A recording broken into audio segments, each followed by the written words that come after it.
It gives me great pleasure today to stand in support of the Honourable Peter Foster's motion.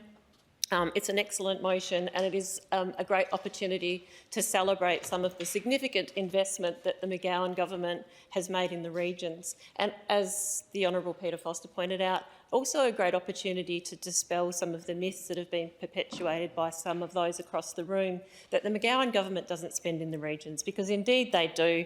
And the discussion that we will hear today will certainly support and provide evidence of that. So in the 2021-22 state budget, as the Honourable Peter Foster mentioned, $9.1 billion investment is made into regional infrastructure, with only 9% of that coming from the royalties for regions. $4.2 billion has been allocated to royalties for regions over the next 4 years.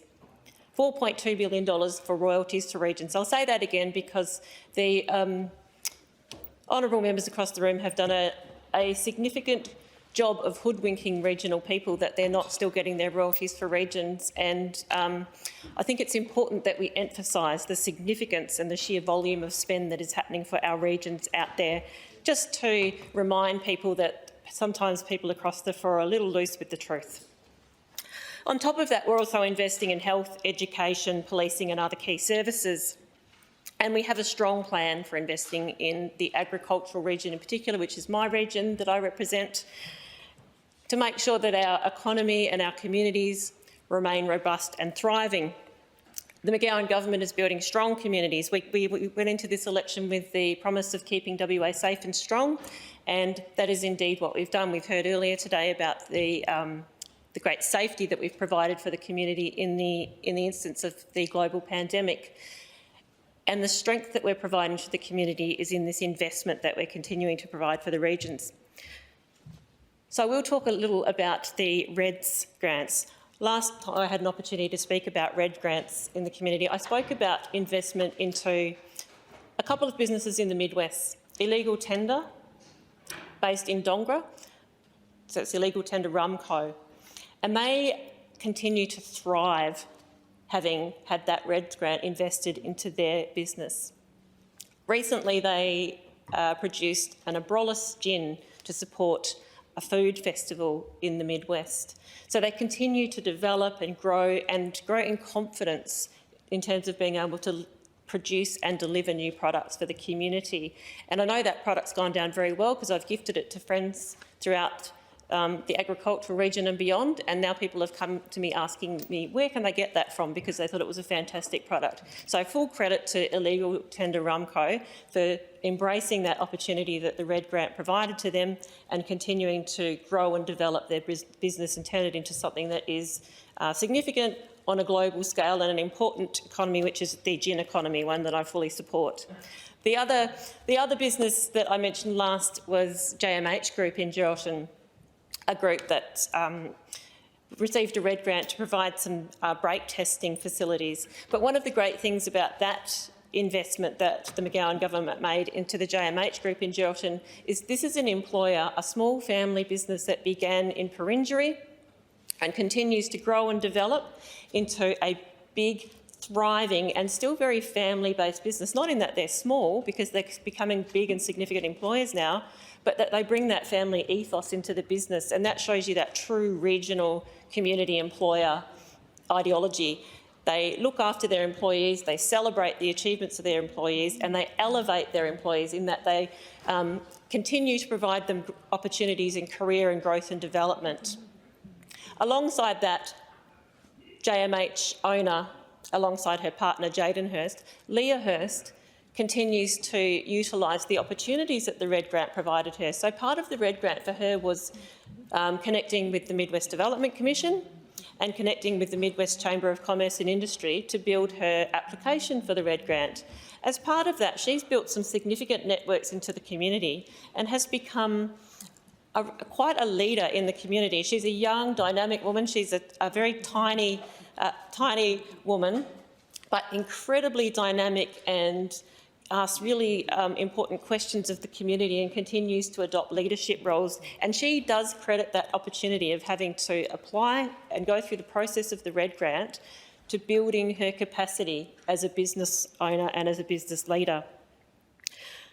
Some of the more recent RED grants include Phoenix Newhall, a $250,000 investment to allow them to invest in a world-leading truck simulator. This is a Australia first truck simulator, and it allows Phoenix Newhall to train new road train drivers in a much safer and more efficient way.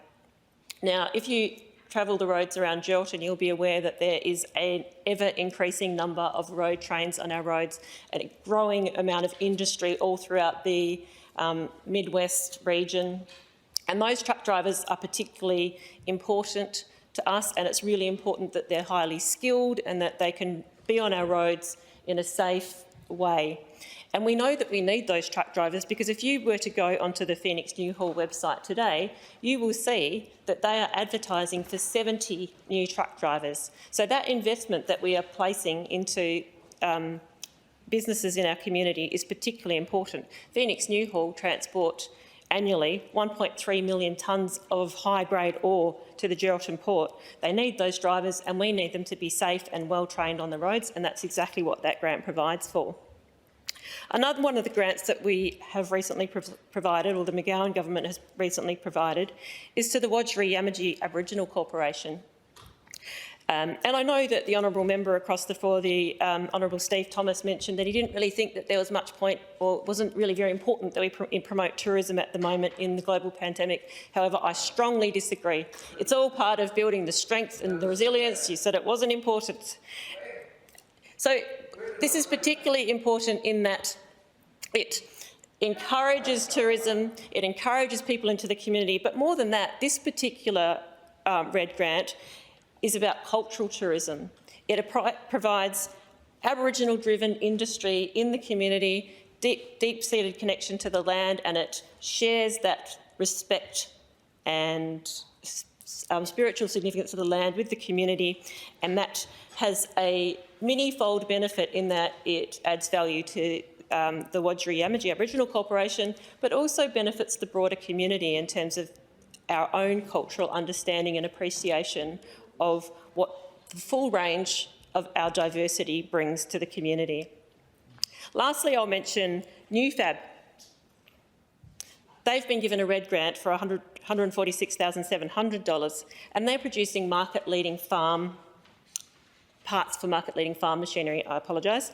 They were founded in Donga in Western Australia, and they produce their own parts for farm machinery there. Now, we know that the agricultural region relies very heavily on farm machinery. Having that machinery made in our region, on the ground and readily accessible is particularly important. This season we've had a bumper harvest season. We need those parts and those pieces of machinery ready to go and delivering the crop to the ports and out and being exported efficiently. And NewFab is part of that whole mechanism in the big picture of what that allows that to happen, I should say. I will also just lastly mention some investment in training and education, because yes, it's fantastic to have all of these businesses, but we also need to be able to provide staff for those. And we know that in our regions there has been some complication in terms of staffing. So one of the ways the McGowan government has addressed this is to ensure that we are training and delivering training and education in all the right places.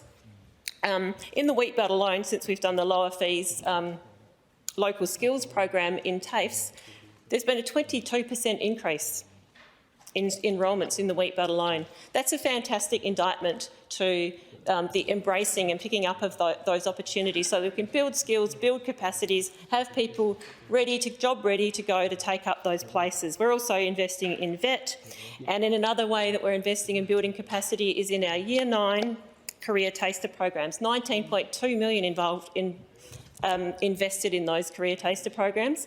Those are crucial, and it's something that I have always advocated for, is that we get young people early experiencing what career opportunities are, so that they get direct on-the-ground experience with some of those. They can see them as genuine opportunities for themselves, and they start getting themselves job ready and aware of what's out there for them, rather than hitting the end of their academic career blindly trying to find their way into careers. We've got careers ready and waiting for them, and we can train them now.